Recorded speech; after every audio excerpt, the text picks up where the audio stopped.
before moving on to the next session, I would like to show you how TILOS manages accounts and resources. The accounts and resources can be found in the TILOS Explorer on the left hand side of your screen. So by clicking on the scroll bar and dragging it downwards, and by clicking the plus symbol next to resources and accounts, and double clicking the account field. And as you can see here in the middle of your screen, the TILOS library contains a list of cost centres with which you can split the project costs into separate accounts, and the list of accounts can be tuned, i.e. customised to meet the specific project needs. Let's now go back to the TILOS Explorer to the resources section, and again double click on the resources field. As you can see in the top middle of your screen, the TILOS lists the resources in a hierarchical manner. Different types of resources can be created. Different models, different calculation models can also be stored here. TILOS can actually calculate what resources are required across a total project, as long as these jobs and resources move basically from one job to another inside the actual project.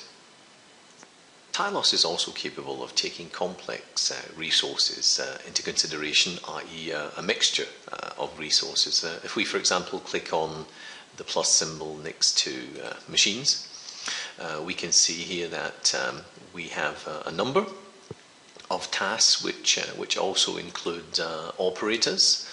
In this specific case, TILOS takes equipment and an operator, but also things like gasoline and diesel into consideration too. And all these resources that are stored here in a hierarchical manner have one specific thing in common. They can be assigned to any tasks and activities in the main working area of your plan. And this is something that I'm going to show you how to do next: assign resources to tasks. In order to assign resources to tasks, we must return to our time distance view. So by moving to the scroll bar and dragging it upwards to the time distance view, please double click, and in the main working area select the topsoil stripping task. From the previous session, we learned that it is possible to estimate the duration of a task to be carried out without resources solely on the basis of quantity and work rate. So if we move on to the calculation view tab in the details toolbar, we can see that in this specific case it was 240 square meters per hour which had to be achieved. We now want to move along to the resources view tab along here in the details toolbar, and by clicking this we have the opportunity to add resources and select resources for a specific task by clicking on the plus symbol assign resources icon. Once you have clicked on the plus symbol icon, the most important question you have to ask yourself now is, what resources do I require to get my job done? So in this specific example, let's click on the plus sign next to the labour section, and for example let us choose the assistant by ticking in the box, and for example an operator. And we will then choose from the machines section by clicking again on the plus symbol. We will then choose a caterpillar. After we have done so, we will then proceed to the bottom of the screen, and by clicking on OK, we will have successfully assigned these resources to the task in hand.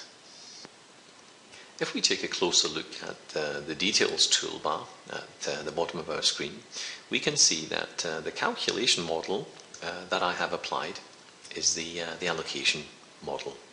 Now, this calculation formula is basically the easiest and simplest way to calculate costs based on the input value shown here and the effort shown here. And last but not least, I will just move the scroll bar along the bottom slightly to improve the visibility and the unit cost. This means that by changing the input value, for example, to 4 as opposed to 1, and by hitting return, please look at the column cost on your far right hand side, and you will see that by entering the input value 4, that my costs have quadrupled to 18,900 euros. TILOS also enables you to handle direct cost assignments without resources by clicking on the euro and dollar symbol in the details toolbar.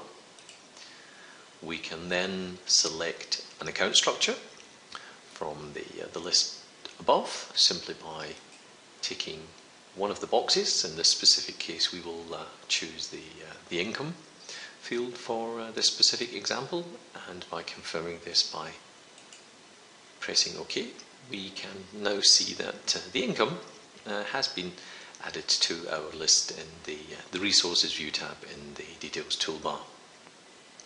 It is worth mentioning here that direct cost can be assigned as a fixed value, for example, 10,000 euros for the entire task, or based on time, i.e. 500 euros per day, or based on the task quantity. However, in this specific example, we are going to change the input value to 1, and by taking the scroll bar and dragging it along slightly until we reach the unit cost column.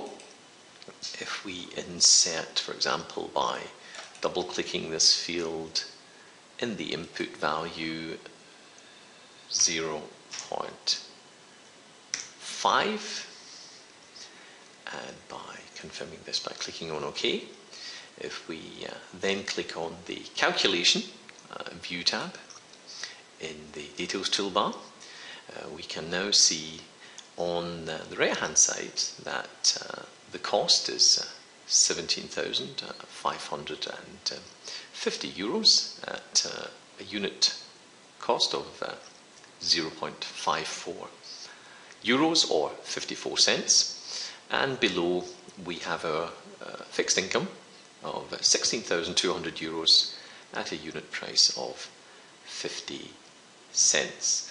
Now, the question we need to ask ourselves here is that what do we need to do to optimize our income, i.e. what do we need to do to earn money as opposed to losing money? So if we go to the planned work rate field and change this to 300 square meters per hour and hitting the return button, we can now see that we have a different cost structure. Our income remains the same. However, instead of losing money, as we were a moment ago, 1,350 euros to be exact, we are now making money based on this calculation model. By clicking on the soil removal task, I would now like to show you how other resources are assigned to tasks and how complex they can be sometimes. If we move on to the details toolbar at the bottom, if we click on the Resources View tab, then we can see that resources have already been assigned to this specific task. Why is this so? Well, it's basically because when we inserted the task initially, it was based on a predefined template, and it already had resources assigned to it. If we then go into a little bit more detail by clicking on the excavator and then clicking on the truck, we can see that with the excavator, it is a complex resource as it itself, the excavator and the operator are both assigned per hour to this task. The truck is calculated, as you can see here, by unit and time. This means how many units can the truck carry away, again also per hour. So now let's change some of the information to give you a brief insight into how this all combines with one another. If we change, for example, the input value to say 120 cubic meters as opposed to 160, we can see after we hit the return button that we only require 3 trucks now. Beforehand it was 4. I'll just change it back to the 160, and you can see that due to the increased amount of cubic meters, we will then require 1 truck more, in this case 4. And I'm sure you've noticed that the plan in the main working area has also been updated accordingly. If we move back down to say the excavator, and if we, for example, want to change the number of excavators to 2 as opposed to the allocated 1, again insert the number 2 and hitting the return button, we can see now that we require a total of 8 trucks, including the driver, i.e. the operator, and again we can see that in the main working area above, TILOS has graphically updated the working schedule. Before we proceed to the next part of our tutorial, let's change the data in the resources column allocation of the details toolbar back to its initial state to update the working plan accordingly. The next phase of our online tutorial is about how TILOS displays resource data. Resource data can be displayed as a diagram or diagrams along the time or the distance axis. And inside our sample project, on the left-hand side in the TILOS Explorer, there is another view defined which contains resource data. And by double-clicking on this view, we can see that the distance scale on the main time distance view has changed in order to show the diagrams on the right hand side. I will just move my mouse over just to show you the area that I am referring to.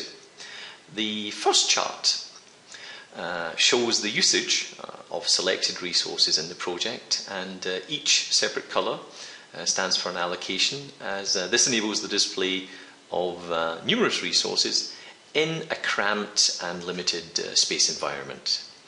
Moving on to the second diagram. The second diagram highlights the cost per week in red, as you can see here, and the income is coloured green. The third diagram on my far right hand side shows the sum of total values, and this diagram can also be changed to show the difference between cost and income. Before I proceed to show you the difference between cost and income, I'm just going to increase the view of the page slightly. So if I click on the main toolbar and select 125%, I think generally for this purpose this definitely is more visibly and graphically appealing.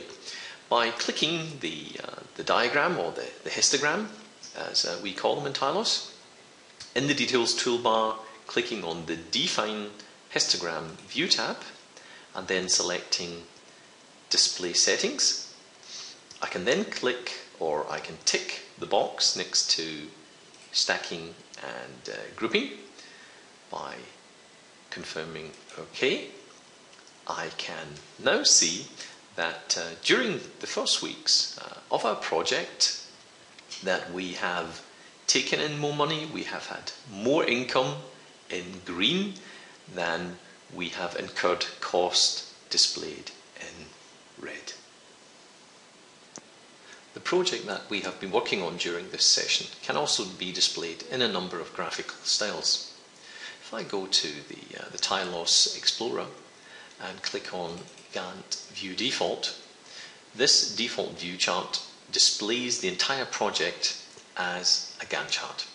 And Gantt charts, however, can be flexibly defined by setting filters and grouping stations also.